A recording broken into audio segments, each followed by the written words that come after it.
समर्थ. तुम्हाला पण जेवण जात नाही का?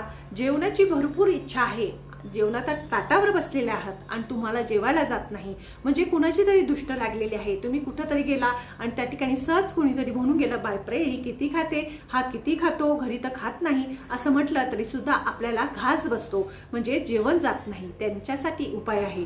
तर त्यांनी काय करायचं आहे, हा आपले पूर्वीचे आजी आजोबा यांनी सांगितलेला उपाय आहे, अतिशय प्रभावशाली आहे.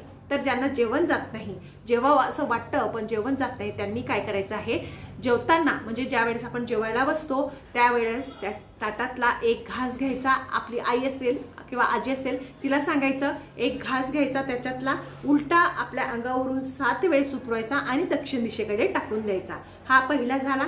दुसरा काय करायचं, जो व्यक्ती जेवायला बसलेला आहे त्याचा हात भरलेला आहे, तर ताट घ्यायचा आणि 7 वेळेस आपल्या अंगावरून उतरवायचा आणि तसंच त्याच्यातलं जे अन्न आहे ते घेऊन जाऊन गायला खाऊ घालायचं. असं तुम्ही सतत 3 दिवसापर्यंत करायचं. सकाळ संध्याकाळ करून बघा. सकाळ संध्याकाळ केल्यानंतर 3 दिवस करा.